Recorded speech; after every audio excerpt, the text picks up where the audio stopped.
সেকেন্ডের ব্যবধানে রাজধানীতে ফের 2 ভূমিকম্প, দেশ জুড়ে আতঙ্ক, ঝুঁকি মোকাবেলায় সমন্বিত পদক্ষেপের তাগিদ বিশেষজ্ঞদের। একই দিনে নির্বাচন গণভোট আয়োজনকে চ্যালেঞ্জিং মনে করছে ইসি, নির্বাচনের গণহত্যা হওয়ার সম্ভাবনা বলছে জামায়াত। একটি দল ধর্ম ব্যবহার করে ফায়দা নেওয়ার চেষ্টা করছে, অভিযোগ বিএনপির। গণতান্ত্রিক ধারা ফেরাতে নির্বাচন ঐক্য অটুট রাখার আহ্বান। এবং দেশের আর্থিক খাতের উন্নয়ন হতাশাজনক বললেন বাংলাদেশ ব্যাংক গভর্নর। দুর্নীতি দুঃশাসনের সুফল বঞ্চিত অর্থনীতি।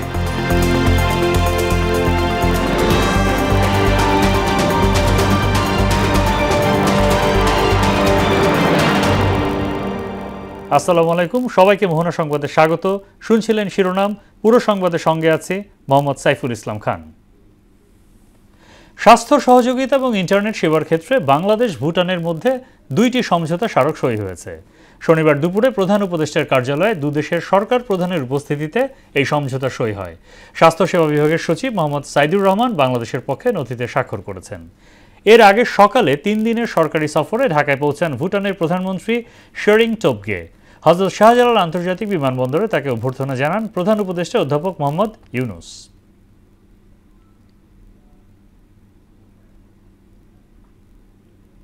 শনিবার সন্ধ্যায় সেকেন্ডের ব্যবধানে রাজধানীতে 2বার ভূমিকম্প অনুভূত হয়েছে। 6টা 6 মিনিট 4 সেকেন্ডে কম্পনের মাত্রা ছিল 3.7, ফের 4.3 মাত্রার ভূকম্পন হয়। এ নিয়ে 2 দিনে টানা তৃতীয়বারের মতো ভূমিকম্প হলো। প্রথমটির উৎপত্তিস্থল বাড্ডা এবং দ্বিতীয়টি নরসিংদীতে বলে জানিয়েছে আবহাওয়া অধিদপ্তর। এর আগে সকাল 10টা 36 মিনিটে সাভারের আশুলিয়ায় বাইপাইল এলাকায় 3.3 মাত্রার মৃদু কম্পন অনুভূত হয়। এই 3 কম্পন শুক্রবারের আফটার শক বলে জানিয়েছে আবহাওয়া অধিদপ্তর। রাজধানীর আরমানিটোলার কসাইটুলিতে ভূমিকম্পে ভবনের রেলিং পড়ে 3 জন নিহতের ঘটনায় ভবনটির নির্মাণ দুর্বলতা নিয়ে ক্ষোভ প্রকাশ করেছে প্রত্যক্ষদর্শী ও স্থানীয়রা। এছাড়া ভূমিকম্পের মতো প্রাকৃতিক দুর্যোগে আশ্রয় নেওয়ার খোলা জায়গা বা পার্ক করতে সরকারের প্রতি আহ্বানও জানান তারা। এ ঘটনায় ভবনটির সামনে এখনও ভিড় করছেন উৎসুক মানুষ। পাশাপাশি বাড়ির ছাদের রেলিং আরও মজবুত করার নির্মাণের তাগিদও দেন স্থানীয়রা। আমরা যে নিচে নামবো সেফটির জন্য, ওই জায়গাটাও আমরা দেখতেছি যে নাই, আমরা কোথায় যাবো? আমাদের তো আশেপাশে মাঠও নেই। পুরান ঢাকা তো খুব গ্যাঞ্জাম এলাকা, এটা সরকারও পারবে না, আর আমাদের পক্ষে এগুলো করা সম্ভব না। এমন কোনো বাড়ি আছে ব্যাপারে কি বিল্ডিং উঠাইতেই কষ্ট, ছাদের উপরে গাঁথনি দেয় না, বাউন্ডারি দেয় না। ওই একটা বাউন্ডারি ছিল, বাউন্ডারিটা ভাঙা। 7 তলার উপর যে আপনার ছাদের বাউন্ডারি ওয়ালটা থাকে, এই বাউন্ডারি ওয়ালটা 5 ইঞ্চি করা ছিল, বাট বাউন্ডারি ওয়ালের উপরে কোনো ধরনের রিন্টিন ছিল না। একটা যদি 5 ইঞ্চি একটা আরসিসি রিন্টিন দিয়ে দিত, তা টোটাল বাউন্ডারিটা পড়তো না। এদিকে শুক্রবারে 5.7 মাত্রার ভূমিকম্পের পর এখনও আতঙ্ক কাটেনি সারা দেশে। কেবল নরসিংদীতেই 5 জন নিহতর পাশাপাশি আহত হয়েছে শতাধিক মানুষ। নরসিংদীর জেলা প্রশাসন বলছে ভূমিকম্পে 2 শতাধিক ভবন ক্ষতিগ্রস্ত হয়েছে। নিহতদের পরিবার ও আহতদের জন্য আর্থিক সহায়তার ঘোষণা দেওয়া হয়েছে। প্রতিনিধিদের তথ্যে জানাচ্ছেন তাহসিন তারিন। ভূমিকম্পে নরসিংদীতে 5 জনের মৃত্যুতে পুরো জেলায় আতঙ্ক বিরাজ করছে। তীব্রতা কম হলেও ঘরের দেয়াল ধসে পড়া, হৃদরোগে আক্রান্ত এবং গাছ ভেঙে পড়ার মতো ঘটনায় হতাহতের সংখ্যা বেড়েছে। জেলা প্রশাসকের কার্যালয় সহ স্কুলের ভবনে দেখা দিয়েছে ফাটল। আবারও হতে পারে বড় ধরনের ভূমিকম্প, এমন আশঙ্কা সবার। এখনো আতঙ্ক রয়ে গেছে, আবার কখন কি হয় না হয়। নরসিংদী এত বড় ভূমিকম্প আগে আমরা অনুভূত করি নাই। ব্যাপক ভূমিকম্প হয়েছে। বড় বড় বিল্ডিং এর কাজ চলতেছে হইতেছে, এইগুলি যে এখন যদি সেফটি যে কাজ না করে কোন সময় আবার কি ঘটে, এই জন্য সবাই সতর্ক হওয়া দরকার। বিল্ডিং করার যে নিয়ম নীতি আছে সেটা ফলো করছি কিনা এ ব্যাপারে আমাদের যথেষ্ট সন্দেহ রয়েছে। দুর্যোগ মোকাবিলায় এখন থেকেই প্রয়োজনীয় পদক্ষেপ নেওয়ার কথা জানান অতিরিক্ত জেলা প্রশাসক। আগে থেকে পূর্ব প্রস্তুতি অত্যন্ত জরুরি। এজন্য আমরা সবসময় এই বিষয়ে সতর্কতা এবং সচেতনতা বাড়ানোর জন্য জেলা প্রশাসনের পক্ষ থেকে সর্বোচ্চ আমরা চেষ্টা করছি এবং আমাদের এই ব্যাপারে জেলা প্রশাসনের পক্ষ থেকে আমরা সবাইকে ভূমিকম্পকালীন কী ধরনের ব্যবস্থা নেওয়া প্রয়োজন সে বিষয়ে সচেতনতামূলক ব্যবস্থা আমরা করছি। এদিকে নিহত 5 জনের পরিবারকে 25 25,000 টাকা করে দেওয়া হয়েছে বলে জানান জেলা প্রশাসক। 5 জন মারা গেছে, প্রত্যেকের পরিবারকে দাফন কাফনের জন্য সহযোগিতা হিসেবে 25,000 করে 1,25,000 টাকা চেক দেওয়া হয়েছে। ভূমিকম্পে ক্ষয়ক্ষতি রোধে প্রয়োজনীয় পদক্ষেপ নেবে সরকার, এমনটাই দাবি করছেন জনসাধারণ। তাহসিন তারিন, মোহনা সংবাদ। ভূমিকম্পে রাজধানীর পুরান ঢাকায় রেলিং ভেঙে নিহত লক্ষ্মীপুরের বাসিন্দা আব্দুর রহিম ও তার ছেলে মেহেরা হোসেন রিমনের দাফন সম্পন্ন হয়েছে। সকালে সদর উপজেলার বশিকপুর ইউনিয়নের রাসুন্না মাদ্রাসা ও মসজিদ কমপ্লেক্স মাঠে নিহতদের জানাজা সম্পন্ন হয়। এদিকে ভূমিকম্পে নরসিংদীতে দেয়াল ধসে নিহত কিশোরগঞ্জের পাকুন্দি উপজেলার দেলোয়ার হোসেন উজ্জ্বল ও তার 9 বছরের ছেলে ওমরের দাফন সম্পন্ন হয়েছে। দেশে 9 মাত্রার ভূমিকম্প হওয়ার আশঙ্কা কোনো গবেষণায় উঠে আসেনি বলে জানালেন ভূতত্ত্ব বিশেষজ্ঞরা। বিল্ডিং কোড মেনে ইমারত নির্মাণ করলে ক্ষয়ক্ষতি অনেকটাই কমানো সম্ভব বলে জানান তারা। এছাড়া পাঠ্যপুস্তকে ভূমিকম্প থেকে বাঁচার উপায় সন্নিবেশ সহ ঝুঁকি মোকাবেলায় সরকারকে সমন্বিতভাবে কাজ করার তাগিদও দেন তারা। সুরায়া মুন্নির রিপোর্ট। শুক্রবার সকালে হঠাৎ ভূমিকম্পে কেঁপে ওঠে রাজধানী সহ পুরো দেশ। গেল কয়েক বছর একাধিক মৃদু ভূকম্পের ফলে বড় ধরনের ভূমিকম্পের সম্ভাবনা তৈরি হয়ে জনমনে দেখা দিয়েছে আতঙ্ক। সিগন্যাল তো আগে থেকে আমরা পাই না, দেখা যায় যে হঠাৎ করে এটা চলে আসে, আমরা আতঙ্কের মধ্যে পড়ে যাই। কনক্রিট কোনো ডাটাবেজ এবং কনক্রিট কোনো গবেষণাগত জ্ঞান আসলে আমাদের নেই। ভূমিকম্পের ক্ষেত্রে যদি আমাদের সচেতনতা এবং পদক্ষেপ এখনই যদি নেওয়া না হয়, তাহলে বাংলাদেশ আগামীর বাংলাদেশ থাকবে না, আগামীর দুর্যোগের বাংলাদেশ থাকবে। বিল্ডিং কোড মেনে ও 3 বিষয়কে গুরুত্ব দিয়ে ইমারত নির্মাণ করলে ক্ষয়ক্ষতি কমানো সম্ভব বলে জানান ঢাকা বিশ্ববিদ্যালয়ের ভূতত্ত্ব বিভাগের চেয়ারম্যান অধ্যাপক ডক্টর জিল্লুর রহমান। 9 মাত্রার ভূমিকম্প হওয়ার সম্ভাবনা কোনো গবেষণায় উঠে আসেনি বলেও জানান তিনি। বিল্ডিং কোড মেনে যদি বিল্ডিং করা হয়, তাহলে আমার এই রিজনে যেই ধরনের আর্থিক হতে পারে এটার জন্য আমি সেফ। 9 পয়েন্ট হওয়ার সম্ভাবনা এটা এখনো রেকর্ডেড না। পাঠ্য বইয়ে ভূমিকম্প থেকে বাঁচার উপায় অন্তর্ভুক্ত করা সহ ঝুঁকি মোকাবেলায় সরকার ও সংশ্লিষ্ট বিভাগকে সমন্বিতভাবে কাজ করার তাগিদও দেন তিনি। এক্সিস্টিং বিল্ডিংকে ভূমিকম্প সহনীয় করতে হবে। এটা করতে হলে যে বিল্ডিংগুলো দুর্বল এগুলো ভেঙে ফেলতে হবে, ঝুঁকিপূর্ণ বিল্ডিং। আর যেগুলো মধ্যম এগুলোকে রেট্রোফিট করে তার শক্তি বাড়াতে হবে, স্ট্রেংথেন করতে হবে। হ্যাঁ, আরেকটা কাজ হলো এখানে ইমার্জেন্সি রেসপন্স আরও স্ট্রং করতে হবে। মানে সরকার দায়িত্ব নিয়ে শুধু ভেঙে দিবে তা না, সরকার ওইটার উপর ভিত্তি করে তাকে একটা প্রোগ্রাম দিতে হবে, প্যাকেজ দিতে হবে, বা একটা লোন বা এর ব্যবস্থা করে দিতে হবে। ঘরের ভিতরে নিরাপদ জায়গা মানে এই যে টেবিলের নিচে আশ্রয় নেওয়া, হ্যাঁ, শক্ত টেবিলের নিচে, বিম কলামের জাংশনে আশ্রয় নেওয়া। অন্যদিকে ভূমিকম্পের প্রভাব মোকাবেলায় প্রশিক্ষিত জনবল তৈরি সহ দমকল বাহিনীকে ঢেলে সাজানোর পরামর্শ দেন পরিকল্পনাবিদ আদিল মোহাম্মদ খান। এর পাশাপাশি ব্যক্তির সচেতনতা বৃদ্ধি জরুরি বলে মত দেন এই বিশেষজ্ঞ। রাষ্ট্রীয় পর্যায়ে উদাসীনতা, আমাদের বিল্ডিং নির্মাণ এবং আমাদের নগর পরিকল্পনার ক্ষেত্রে দুর্নীতির কারণে এমনভাবে শহরটা গড়ে উঠেছে, সকল জায়গাতেই আমরা অনিয়ম। ভবন আমরা যেগুলো তৈরি করেছি সেগুলো অধিকাংশই মানহীন। আবার নগরের পরিকল্পনার ক্ষেত্রে দেখেছি জলাশয় জলাভূমি করে আমাদের এমন অনেক জায়গাতে ভবন তৈরি করা হয়েছে যেগুলো মানে জলাশয়ের কারণেই সেটা বিপন্ন, যতই সেখানে আপনি ইঞ্জিনিয়ারিং স্ট্রাকচার বানান। সরকারি বেসরকারি খাত সতর্ক হলে এবং প্রস্তুতি থাকলে বিপর্যয় এড়ানো সম্ভব বলে জানান আদিল মোহাম্মদ। ভবনকে মজবুত করার জন্য কিছু ইঞ্জিনিয়ারিং কৌশল যেটা স্বল্প ব্যয়ে এক্সিস্টিং বিল্ডিংয়ে করা যায়। সুরাইয়া মুন্নি, মোহনা সংবাদ, ঢাকা। একই দিনে জাতীয় নির্বাচন ও গণভোটের আয়োজন চ্যালেঞ্জিং বলে জানালেন প্রধান নির্বাচন কমিশনার AM নাসির উদ্দিন। আগামী সপ্তাহে গণভোটের আইন প্রণয়ন ও প্রস্তুতি নেওয়া হবে বলেও জানান তিনি। শনিবার বিকেলে রাজধানীর একটি হোটেলে আয়োজিত কর্মশালায় এসব তথ্য জানান সিইসি। একই দিনে নির্বাচন ও গণভোট আয়োজনের প্রস্তুতি নিতে সরকার নির্বাচন কমিশনকে চিঠি দিয়েছে বলেও জানান সিইসি। আপনারা যে 4টা প্রশ্ন দেখেছেন, এটা অলরেডি পত্রপত্রিকায় এসেছে। এক্স্যাক্টলি ওই 4টা পয়েন্টে হ্যাঁ না বলতে হবে, এটা বুঝতেছি আমি। এটা আইনটা না হওয়া পর্যন্ত exactly what will be the language in the ballot, এটা আমি বলতে পারবো না। আই ক্যানট গ্যারান্টি যে আইনটা হলে আইনের মধ্যে বলা থাকবে এই জিনিসটা এটার মধ্যে হ্যাঁ না করতে হবে এবং প্রসিডিউরটা বলা থাকবে। একই দিনে নির্বাচন গণভোট হলে নির্বাচনের গণহত্যা হওয়ার সম্ভাবনা আছে বলে মন্তব্য করলেন জামায়াতে ইসলামীর আমির ডক্টর শফিকুর রহমান। ভোটে কারো রক্তচক্ষুকে পরোয়া না করার তাগিদও দেন তিনি। অন্য রাজনৈতিক দলের সঙ্গে জোট না করে জামায়াত নির্বাচন কেন্দ্রিক সমঝোতায় যাবে বলেও জানান তিনি। শনিবার বিকেলে চট্টগ্রাম প্যারেড মাঠে সাংবাদিকদের সঙ্গে আলাপকালে তিনি একথা বলেন। আগামী নির্বাচনের জন্য লেভেল প্লেইং ফিল্ড নিয়ে উল্লেখ করে তিনি আরও বলেন, সবাইকে নিয়ে ফিল্ড তৈরি করতে হবে। লেভেল প্লেইং ফিল্ড নাই, কিন্তু এই ফিল্ড আমাদেরকে তৈরি করতে হবে, আমাদের মানে সবাইকে মিলে। আপনারা তৈরি থাকুন, এই নির্বাচন হতে হবে। এই নির্বাচন না হলে দেশে সংকট দেখা দিবে। আমরা কোনো সংকট তৈরি হতে দিব না ইনশাআল্লাহ। আমরা ক্ষমতায় গেলেও কথা দিচ্ছি সেই পিয়ার আমরা বাস্তবায়ন করবো ইনশাআল্লাহ। আমরা ভালোভাবে দেখছি না, আমরা আগেই বলেছি নির্বাচনের দিন গণভোট হলে নির্বাচনের জেনোসাইড হওয়ার সম্ভাবনা আছে। একটি দল ধর্মকে ব্যবহার করে রাজনৈতিক ফায়দা নেওয়ার চেষ্টা করছে বলে অভিযোগ করেছেন বিএনপি মহাসচিব মির্জা ফখরুল ইসলাম আলমগীর। তিনি বলেন, গেল দশকে ফ্যাসিবাদ বিরোধী দৃশ্যমান কিছুই করতে পারেনি জামায়াতে ইসলামী। আর দলটির স্থায়ী কমিটির সদস্য সালাউদ্দিন আহমেদ বলেন, শেখ হাসিনার মৃত্যুদণ্ডের রায় এদেশে বাস্তবায়ন হবে। এদিকে বিএনপির সিনিয়র যুগ্ম মহাসচিব রুহুল কবির রিজভী বলেন, রাষ্ট্রীয়ভাবে গুম খুন না থাকলেও দেশে এখনও সন্ত্রাসী কার্যক্রম চলছে। শনিবার রাজধানীতে আলাদা অনুষ্ঠানে তারা এসব কথা বলেন। তানজিদ ভুইয়ার প্রতিবেদন।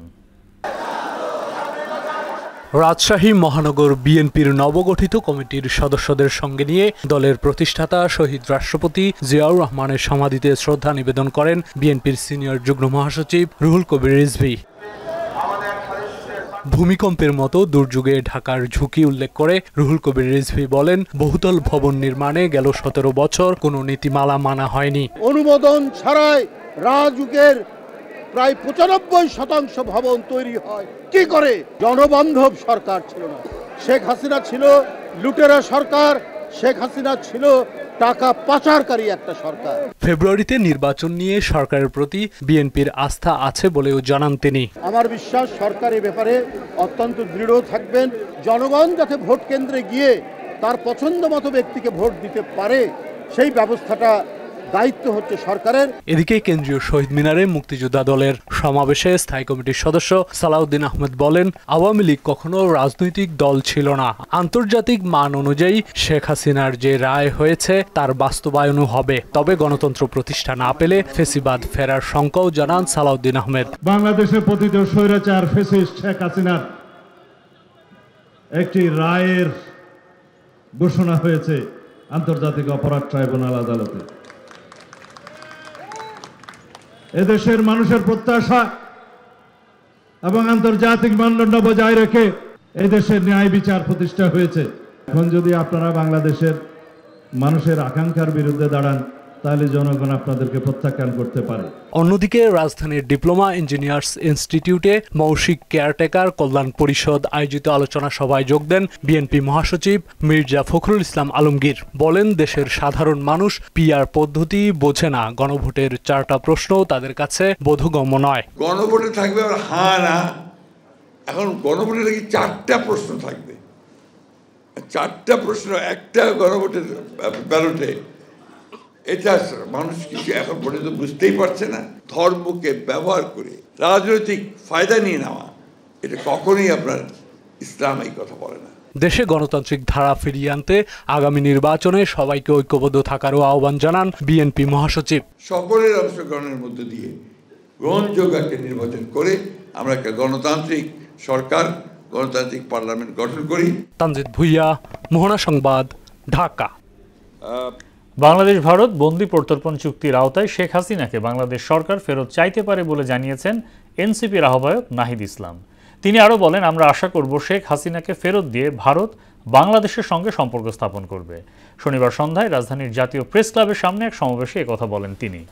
জুলাই গণহত্যার দায়ে দণ্ডিতদের সাজা কার্যকর এবং দল হিসাবে কার্যক্রম নিষিদ্ধ আওয়ামী লীগ ও দলটির জোট সঙ্গীদের বিচারের দাবিতে গণমিছিল ও সমাবেশের আয়োজন করে এনসিপি ঢাকা মহানগর। এই রায় কোনো রাজনৈতিক প্রতিশোধ নয়, শেখ হাসিনার ফাঁসির রায় বাংলাদেশের নির্যাতিত জনগণের প্রতি ন্যায় বিচার বলে উল্লেখ করেন এনসিপির আহ্বায়ক।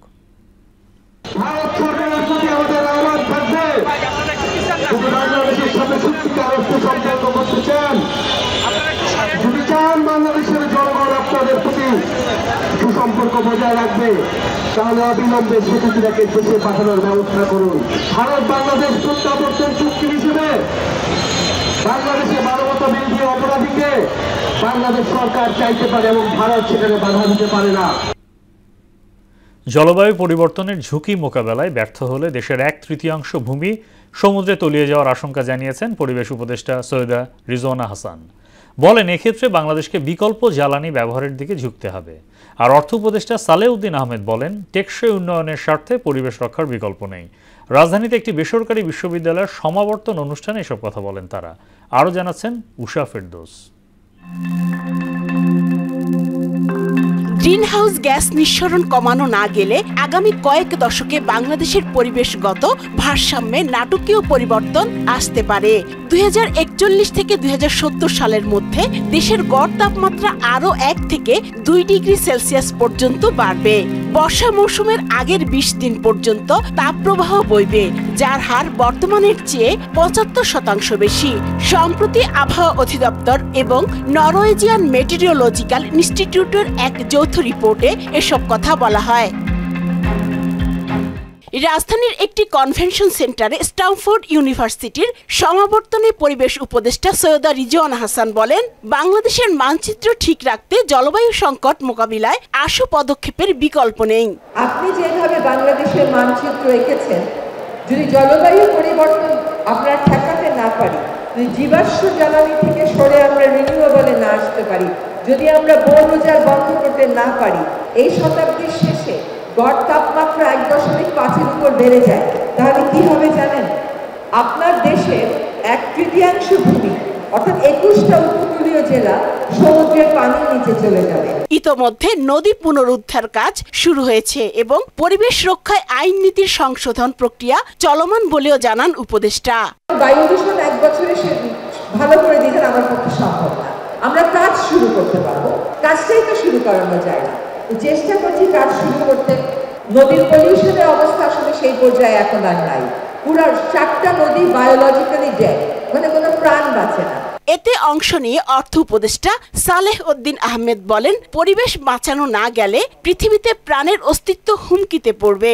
পরিবেশ ছাড়া পৃথিবীতে টিকে থাকা ওয়ান ওয়ার্ল্ড, একটি মাত্র পৃথিবী, এটাকে যদি আমরা সাস্টেন না করি আমরা কিন্তু বেশি দূর যেতে পারি। সংসার মানবজাতি কিন্তু সাফার করি।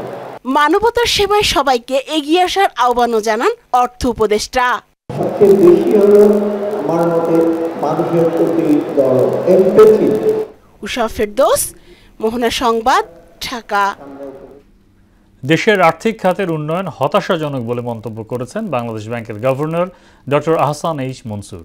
শনিবার রাতে রাজধানীর একটি হোটেলে এক অনুষ্ঠানে তিনি একথা বলেন। গভর্নর আরও বলেন, দুর্নীতি এবং দুঃশাসনের জন্য আর্থিক খাতের সুফল পাওয়া যায় না। ভালো করলে পুরস্কার এবং খারাপ করলে তিরস্কার করবে বাংলাদেশ ব্যাংক। আগামী দিনে টিকে থাকতে ডিজিটাল লেনদেনের বিকল্প নেই। প্রযুক্তিগত উন্নয়নের মাধ্যমে আর্থিক খাতের স্বচ্ছতা নিশ্চিত করতে হবে বলে জানান গভর্নর। ফাইন্যান্সিয়াল সেক্টরের ডেভেলপমেন্ট খুবই হতাশাব্যঞ্জক, এটা বলতেই হবে।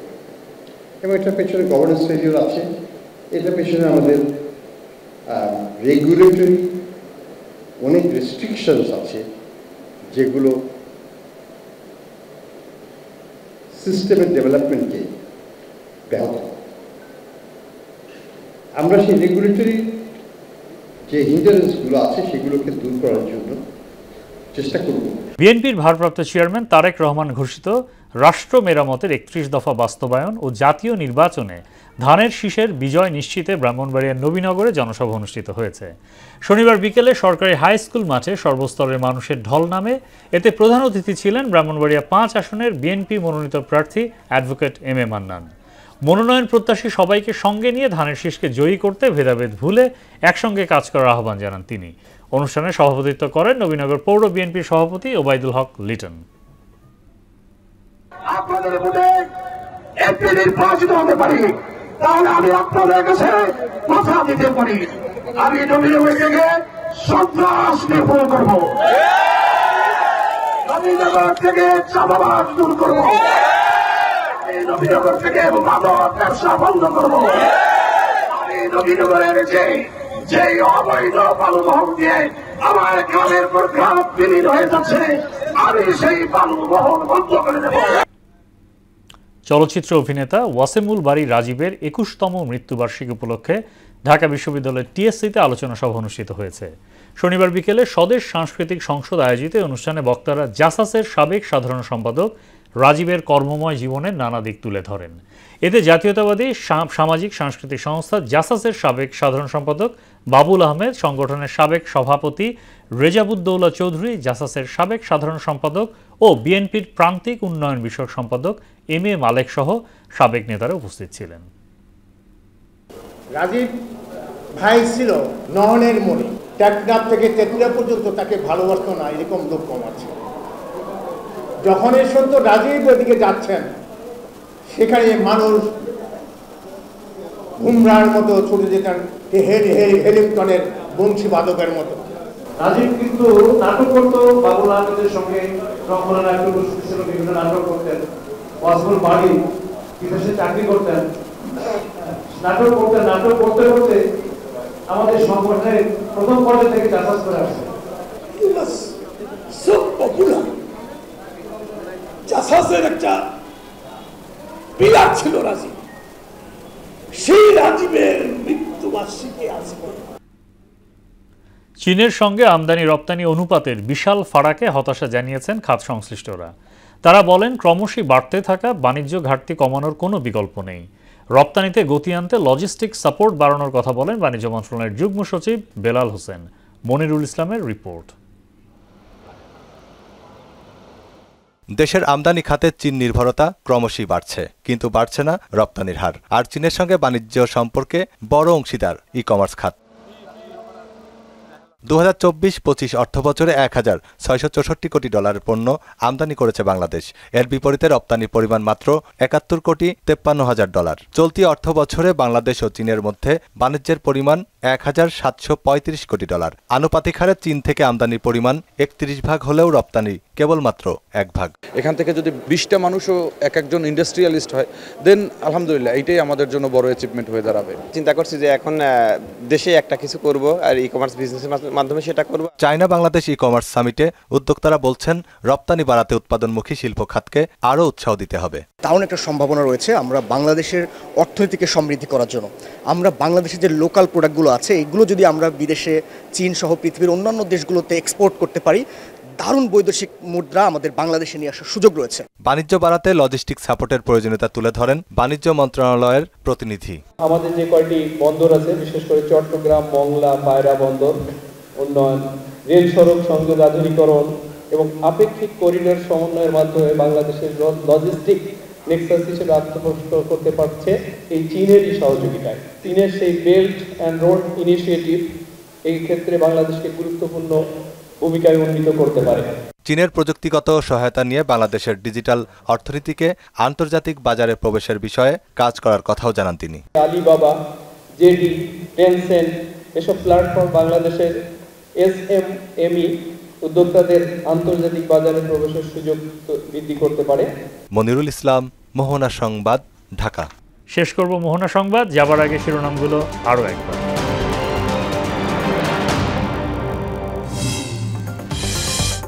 সেকেন্ডের ব্যবধানে রাজধানীতে ফের 2 ভূমিকম্প, দেশ জুড়ে আতঙ্ক। ঝুঁকি মোকাবেলায় সমন্বিত পদক্ষেপের তাগিদ বিশেষজ্ঞদের। একই দিনে নির্বাচন গণভোট আয়োজনকে চ্যালেঞ্জিং মনে করছে ইসি। নির্বাচনের গণহত্যা হওয়ার সম্ভাবনা বলছে জামায়াত। একটি দল ধর্ম ব্যবহার করে ফায়দা নেওয়ার চেষ্টা করছে, অভিযোগ বিএনপির। গণতান্ত্রিক ধারা ফেরাতে নির্বাচন ঐক্য অটুট রাখার আহ্বান। এবং দেশের আর্থিক খাতের উন্নয়ন হতাশাজনক বললেন বাংলাদেশ ব্যাংক গভর্নর। দুর্নীতি দুঃশাসনের সুফল বঞ্চিত অর্থ।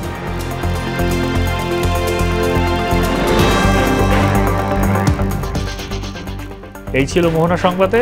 মোহনার সবশেষ খবর জানতে ভিজিট করুন www.mohana.tv। সংবাদ দেখতে পারেন ফেসবুক, ইউটিউবে। এতক্ষণ সঙ্গে থাকার জন্য ধন্যবাদ।